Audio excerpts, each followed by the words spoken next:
बात भोपाल के होटल कमरे नंबर 3 की है और जो भी इस कमरे में आकर रहता है उसकी जिंदगी पूरी तरह से ही बदल जाती है। इस होटल से पहले यहाँ एक कॉलोनी हुआ करती थी जिसका घर का नंबर था 303। इस घर में एक छोटा सा परिवार रहता था। इस परिवार में टोटल 5 मेंबर थे और सभी एक दूसरे से बहुत प्यार करते थे। लेकिन एक दिन इस परिवार की खुशियों में दाग लग गया। यानी कि एक दिन जब ये बहुत ही गहरी नींद में सोए हुए थे तब चोरों ने घर में घुसकर हमला कर दिया।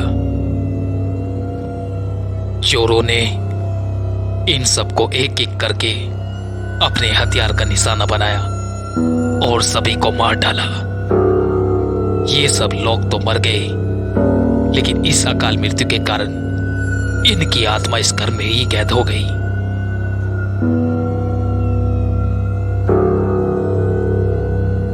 काफी समय तक तो ये घर सुनसान ही पड़ा रहा, लेकिन लगभग 30 साल बाद किसी बिल्डर ने इस जगह को खरीद लिया और यहाँ पर फ्लैट बना दिए। उस बिल्डिंग में एक फ्लैट का नंबर था 303, जो कि उस घर का नंबर था जिसके सभी लोगों का कत्ल कर दिया गया था। अब फ्लैट एक मोहन नाम के आदमी ने खरीद लिया। उसके साथ उसकी वाइफ आशा और एक छोटा सा बेटा था राजा। लगभग 3 महीने तो सब कुछ ठीक चल रहा था मोहन की लाइफ में। लेकिन एक रात ऐसी आई जब उन्हें उस फ्लैट की सच्चाई के बारे में पता चल गया। रात के 1 बजे होंगे। आशा को बहुत ही ज्यादा प्यास लगी थी तो वो पानी पीने के लिए किचन में गई। जब वो किचन से वापस आ रही थी तो उसने क्या देखा? उसने देखा कि उसका बेटा राजा अपने बेड पर नहीं था, बल्कि बालकनी में उसकी दीवार पर खड़ा था और वो भी किसी के सहारे। आशा एकदम से चिल्लाई, राजा!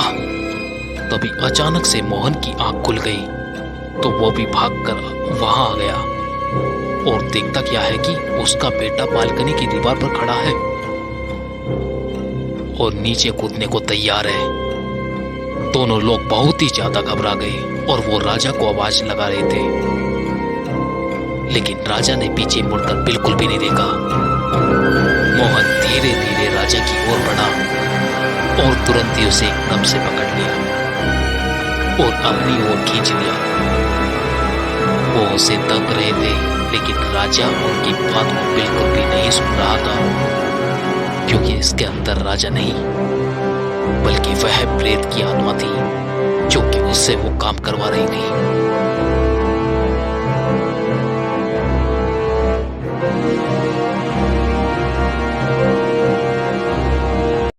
अब तो मोहन और आशा बहुत ही बुरी तरह से डर गए थे। वो साधु बाबा से पूछने लग गए कि आखिर है कौन जो मेरे बेटे को परेशान कर रहा है और आखिर चाहता क्या है।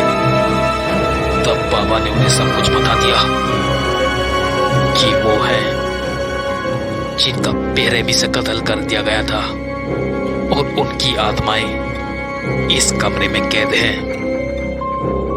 साधु बाबा ने कहा कि अगर तुम अपने बेटे को जिंदा देखना चाहते हो तो तुरंत ही फ्लैट छोड़ के यहां से चले जाओ, नहीं तो तुम्हारा बच्चा नहीं बचेगा और तुम्हें भी बहुत बड़ी हानि हो सकती है। तो फिर अगले ही दिन मोहन और आशा अपने बेटे को लेकर इस फ्लैट को छोड़कर हमेशा हमेशा के लिए यहां से चले गए। लेकिन अभी सब कुछ खत्म नहीं हुआ था। उन्होंने वह फ्लैट जगदीश को बेच दिया और जगदीश यहाँ अपनी बीबी रीना के साथ उसके 2 बच्चे थे रिया और दीपक यहाँ शिफ्ट हो गए। जगदीश की लाइफ में कुछ दिन तो सब कुछ अच्छा चल रहा था, लेकिन एक दिन जगदीश टीवी देख रहा था रात के समय में। तभी उसे टीवी देखते हुए एक अजीब सी पिक्चर टीवी पर दिखी। टीवी के अंदर सीरियल नहीं था, बल्कि वह परछाई थी जो इस घर में कैद थी। वह 5 लोग। जगदीश एकदम से डर गया और उसने आवाज लगाई, रीना, रीना। रीना भागते हुए आई और रीना ने पूछा, क्या हुआ? तब उसने कहा, टीवी देखो। जब रीना ने टीवी देखा तो कुछ नहीं था। रीना ने टीवी बंद कर दिया और जगदीश से सोने के लिए बोल दिया और बोली, वह तुम्हारा बहन था, कुछ नहीं है, अब सो जाओ। लेकिन ये क्या, रात के 1:30 बजे रीना सो रही थी। किसी ने रीना की चादर नीचे की तरफ कर दी। रीना ने फिर से ऊपर वह चादर कर ली, लेकिन बार बार ऐसे ही होता रहा। रीना ने लाइट बुलाई और देखा कि आखिर है क्या। तब उससे कुछ नहीं दिखा। रीना फिर से सोने लगी और फिर से वही हुआ। इस बार तो रीना के पैर खींच के नीचे गिर दी। रीना बहुत ही डर चुकी थी और उसने अपने पति को जल्दी से चिल्लाकर आवाज लगाई और तभी जगदीश वहां आ गया। जगदीश ने कहा, क्या हुआ? फिर जगदीश ने देखा, जगदीश शीशे में देख रहा है कि वह 5 लोग हंस रहे थे। रीना, जगदीश बहुत डर चुके थे। पसीना टपकने लगा था दोनों का। वह 5 पर शीशे से गायब हो गए और सामने आ गए।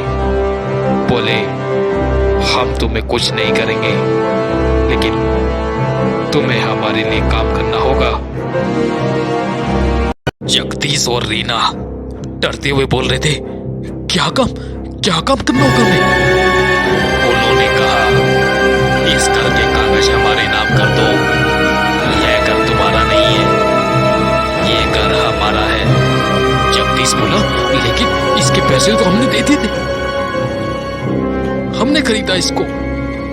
उन 5 ने कहा, अगर तुम हमारे नाम नहीं करोगे तो तेरे बच्चे और तुझे मार डालेंगे।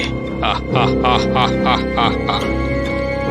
तब जगदीश और रीना दोनों ने मिलकर समझौता किया और प्रॉपर्टी उनके नाम कर दी।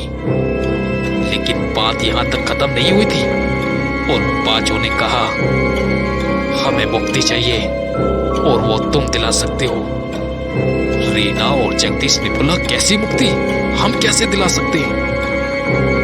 उन 5 ने कहा कि जैसा हम बोलते हैं वैसा तुम करो। रीना और जगदीश ने कहा, ठीक है, जैसा आप कहेंगे हम वैसा करेंगे, लेकिन हमें कुछ मत करना। उन 5 ने कहा, जिन्होंने हमारा कत्ल किया था, मुझे उनका नाम चाहिए और पता। तो जगदीश और रीना बोले, लेकिन हम कैसे बता सकते हैं आपको, हमें कुछ नहीं पता इस बारे में। तो उन्होंने कहा, उसे तांत्रिक बाबा से पूछो जाके, जल्दी जाओ वरना बहुत देर हो जाएगी।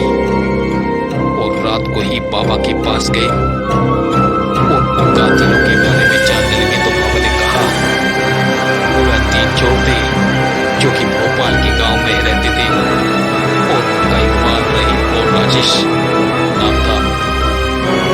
जगदीश ने पूछा, बाबा इन लोगों ने उनका कत्ल कैसे किया था? बाबा ने कहा, इन लोगों को एक एक करके मार दिया था। उनकी आत्मा वहीं पर ही कई सालों से रह रही है। जगदीश और रीना भाग कर वहां गए और पांचों से बात करते हुए कहा, हमें आपके लिए बहुत दुख है, आपके साथ बहुत गलत हुआ। उन 5 ने कहा, उनका नाम क्या है? रीना ने कहा, इकबाल, रहीम और राजेश उनका नाम है और भोपाल के गांव में ही रहते हैं। उन आत्माओं ने उनकी प्रॉपर्टी वापस उनको दे दी और वहां से चले गए। उन चोरों को उन 5 आत्माओं ने मिलकर मार दिया, तड़पा तड़पा के मार दिया उन चोरों को। फिर वापस आए इस फ्लैट में 303 में और कहा, इस घर की मिट्टी जो पड़ी है इसे गंगा में बहा दो